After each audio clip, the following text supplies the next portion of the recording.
Live, where news comes first. This is ABC-7 Extra. It is Sunday, July 17th. Welcome to ABC-7 Extra. Good evening. Thank you for being with us tonight. I'm Stephanie Guadian.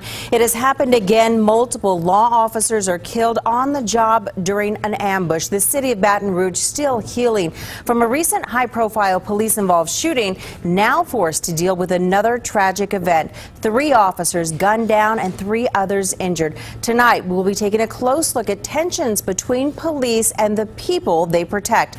We will hear from a borderland police chief and a former mayor on what can be done to prevent more violence. Remember, we want to hear from you tonight. You can email us your comments and your questions right now to ABC-7 Extra at KVIA.com. You can also reach us at 915-496-1771. On Twitter, just remember to use the hashtag ABC7 Extra. Baton Rouge law enforcement officers were reportedly investigating a report of a man with an assault rifle when 6 of them were shot. That attack comes less than 2 weeks after a black man was shot and killed by police. Videotape of that confrontation sparked protests across the country, including one in Dallas, where 5 officers were shot and killed by a sniper just 10 days ago. Shot fire, officer down! Shot fire, officer down! The sounds of a war zone, only it's Airline Highway in Baton Rouge. It's just before 9 o'clock Sunday morning, and the Be Quick convenience store across from Hammond Air Mall is caught in a hail of gunfire. Officers and as many as 3 suspects firing back and forth. Civilians sent running for their lives. When the bullets stop, one of the suspects is dead at the scene, and 6 officers are taken to the hospital. 3 would not make it. 3 officers shot and killed in the line of fire. 2 from the Baton Rouge Police Department, 1 from the East Baton Rouge Sheriff's Office. The 3 others range in condition at the hospital from non-life-threatening to critical. Law enforcement from all over converge on the scene looking for the 2 other suspects thought to be on the run. 2 men were detained in West Baton Rouge hours later, but any possible connection is still officially unclear. We do believe, based on the information that we have, and again, this is ongoing, we believe that the person that shot and killed our officers, that he is a person that was shot and killed at the scene. Reports of shootings at other locations in Baton Rouge began to come in, but all were unfounded. The eyes of the country never left Baton Rouge after an officer-involved shooting nearly 2 weeks ago, but they became even more razor-focused on the capital city Sunday morning. City and state leaders were quick to condemn the violence and speak of unity. Until we come together as a nation, as a people, to heal as a people, if we don't do that and this madness continues, we will surely perish as a people. And we now know who those officers were. The victims are Sheriff's Deputy Brad Garofalo, Baton Rouge Police Department officers Montrell Jackson and Matthew Gerald. Authorities have identified the shooter as Gavin Eugene Long. He's a former Marine sergeant who served in Iraq and had no known ties to any extremist groups. Military records show that he had received several medals during his military career. Long's last known address was in Kansas City, Missouri. President Obama spoke after the deadly attack in Baton Rouge. We don't know the motive of the killer. We don't know whether the killer is set out to target police officers or whether he gunned them down as they responded to a call. Regardless of motive, the death of these 3 brave officers underscores the danger that police across the country confront every single day. And we as a nation have to be loud and clear that nothing justifies violence against law enforcement. Attacks on police are an attack on all of us. Joining us now is Las Cruces Police Department Chief Jaime Montoya and former El Paso Mayor John Cook. I want to thank you both for being with us tonight on this Sunday evening. Chief, I want to start with you. You're wearing a black band around your badge. Yes, ma'am. You told me that you just took that off, was it Friday? Yes. For the Dallas police officers. That is correct. Who were killed. Here you are again, wearing it yet again. What are you telling your officers?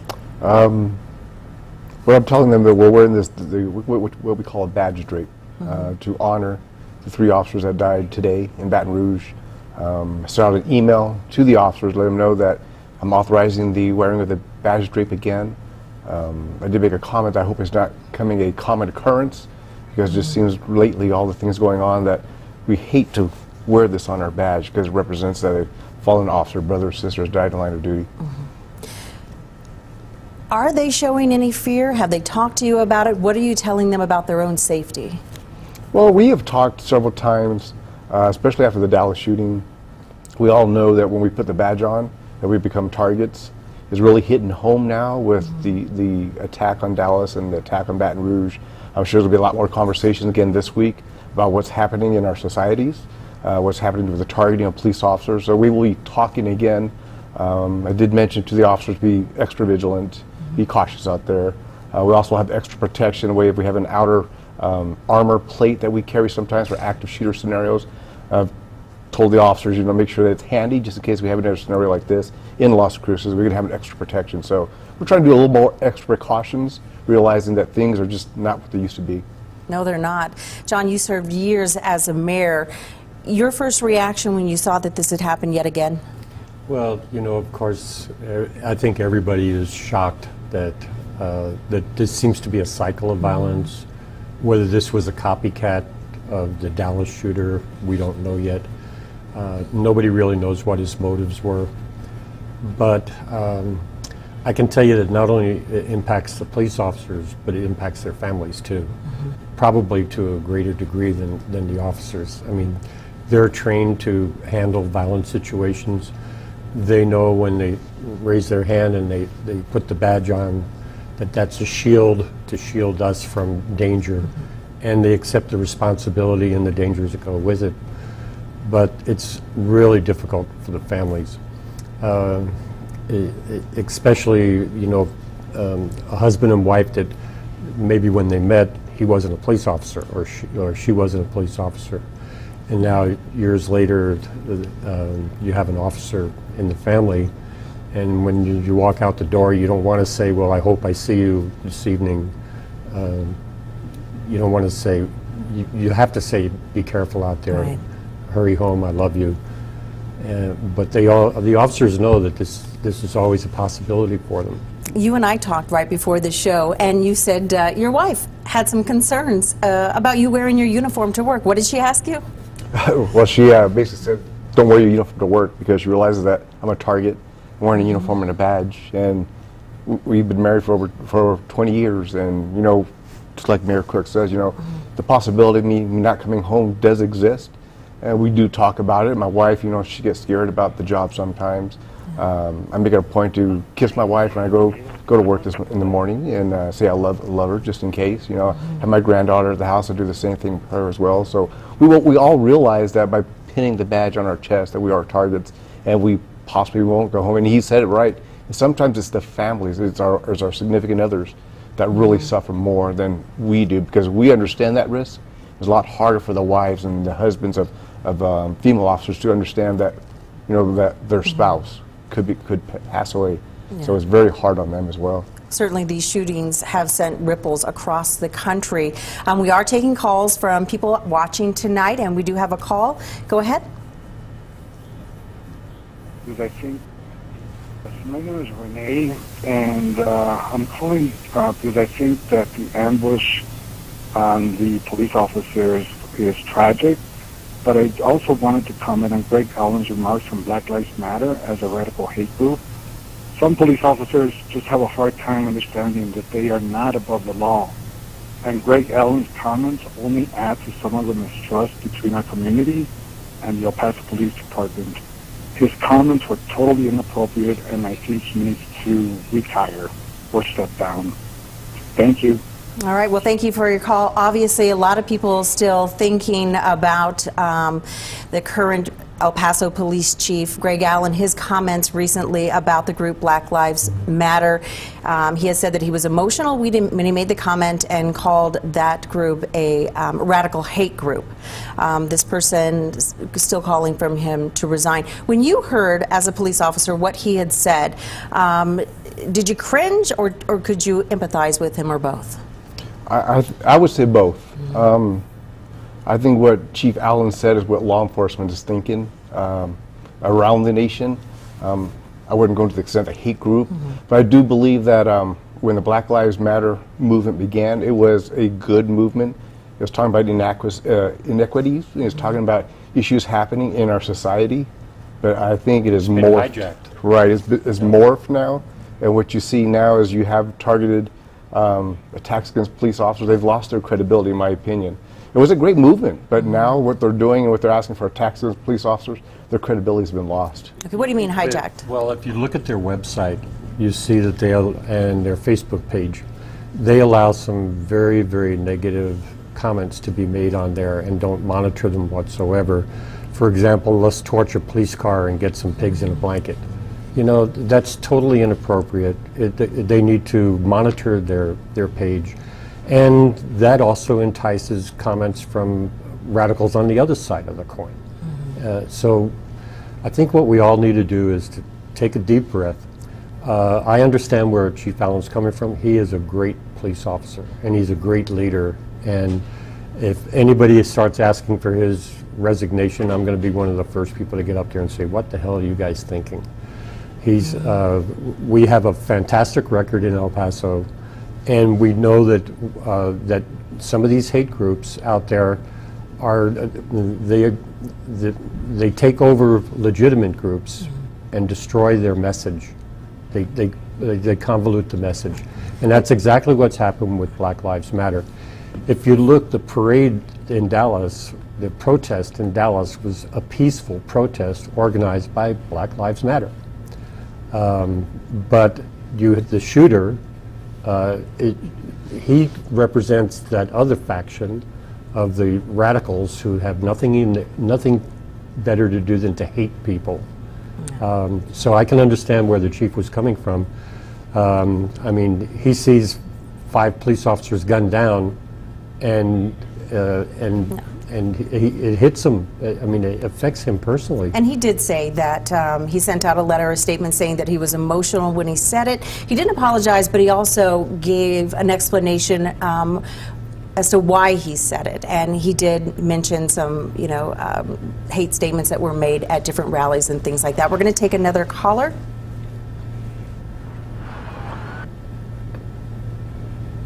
Yeah, it was Dan from the east side. It seems somewhat hypocritical because I darn sure didn't see Al Sharpton, the Reverend Al Sharpton, or Jesse Jackson up in Dallas when that sniper took out those police officers, and I darn sure didn't see them in Baton Rouge when these officers got ambushed. So something's got to give. Let's find some common ground and fix the issues. But I don't see any end in sight. Thank you, Stephanie. Thank you for calling, and that's a scary thought, no end in sight, and certainly that's something you said to your officers. You're hoping that this doesn't happen again. And I agree with that, and I think what we're seeing is that this didn't happen overnight. This has been building up for years, and it may take that long for us to get over this hump of all the animosity that we have toward each other, and we shouldn't be taking sides. I talked to a group this morning about some of these issues and the racial tensions going on, and when I talked to them, it's not about taking sides, it's about working together as one, and that's what we got to start working on, working together as one, because we're one people. And when we start setting sides, people are setting each other up against each other and fighting each other, and that's what we need to really work on very hard in our communities. Okay, that Stephanie, and I would also tell you that don't look at where it's not working, where you see that officers getting out of control and doing the wrong thing, and then citizens doing the wrong thing to make it worse. Why not take examples like Las Cruces and El Paso, where both of these communities have focused on community-based policing. That's where officers are out in the community rather than giving people that rearview mirror aspect of what a police officer is about. When I grew up in Brooklyn, they had what they called the Police Athletic League. Police officers teaching me how to play baseball and how to play basketball, and standing on the street corner with me. They knew me by name. They knew my brothers by name, and we could go over and talk to them if somebody was bullying us, and they'd come over and say, "Come on, kid, what are you doing? Leave them alone." Is that working today, though? Can you do that? We could do that, and we are doing that in Las Cruces. We actually got a grant last year that we're working on community policing. We had a special unit dedicated to targeting neighborhood threats. That's what the name of the unit is. It's community policing. We're going to move that unit into patrol, along with the officers we're going to get from the COPS grant. They'll be monitored by patrol. They'll be directed by patrol. And I think it's a way to get that community policing a little bit better into the department, because it's working, but I think we can enhance it. We can make it better, and that's what we're trying to do. So we're going to be getting 9 officers, and they'll be dedicated strictly to community policing. They won't be answering calls. They'll be making their own calls, working in the neighborhoods, working with the community, working with the business owners, and so forth. So we're slowly working on that. You know, it's sometimes getting there is a little hard, but we're getting there. And I think with this grant, we're going to show the improvements in enhancing our community policing.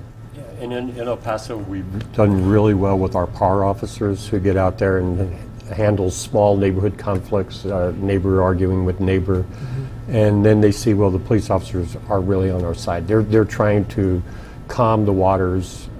So I think it gives people a different perspective of police officers. It's worked extremely well in our community, and I think these other communities need to look at it and look at the training that we have, where we teach sensitivity training. And I think, I'm not a police officer, I never have been, but I would expect our police officers to profile when they go into a neighborhood. Not racially profile, but they have to be able to profile and see, is there a danger lurking here? Is there something that I need to be aware of? Do I need to be extra cautious? So, and that's called profiling. But not based on race. But not based on race.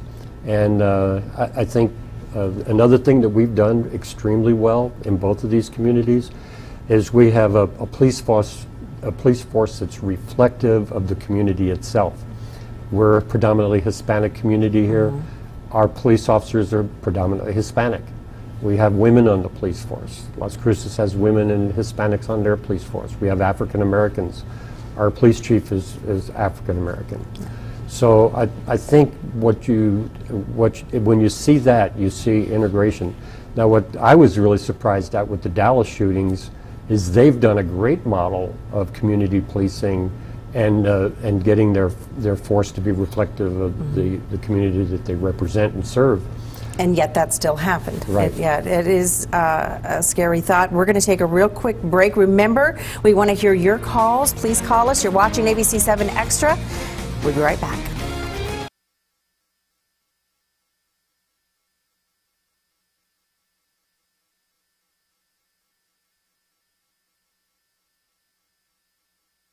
My fellow Americans, only we can prove through words and through deeds that we will not be divided, and we're going to have to keep on doing it again and again and again.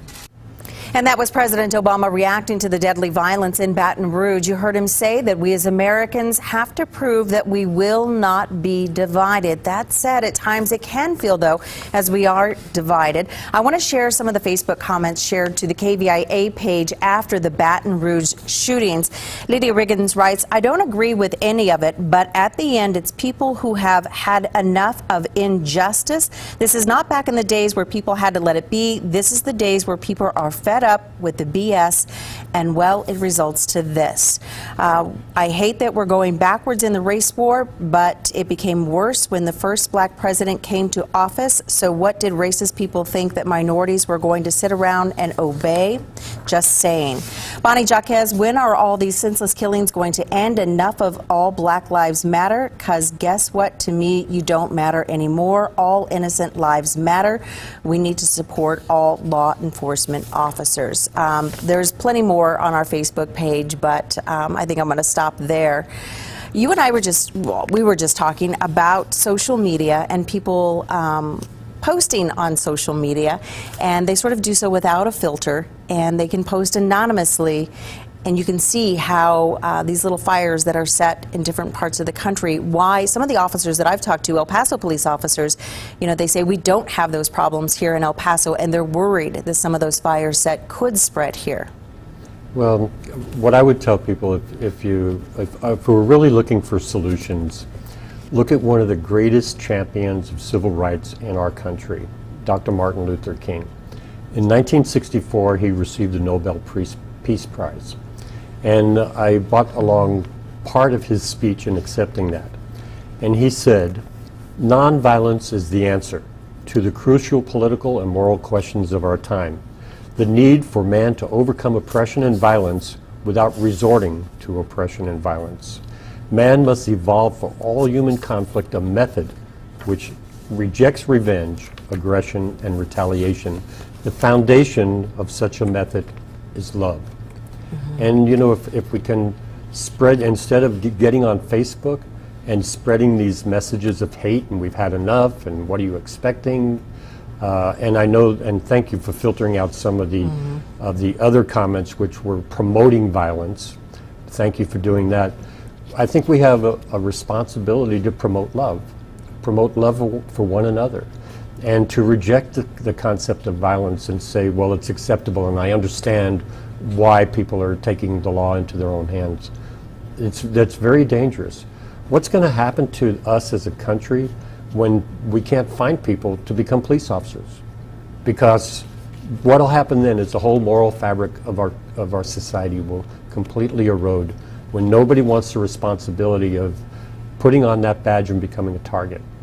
And so I think whenever we hear people with their rhetoric about hate, whether it's a police officer or a regular civilian, we need to put them back in their place and say we have no room for that. And I'm not going to listen to it.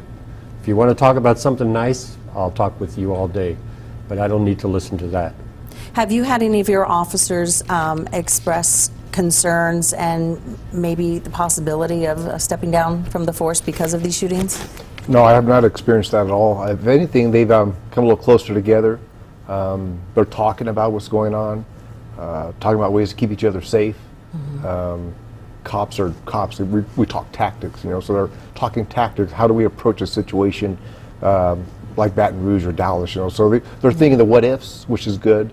But when we swore an oath, the people are in law enforcement swore an oath to protect and serve, and those are the people that have the badge. We don't call for no bloodshed.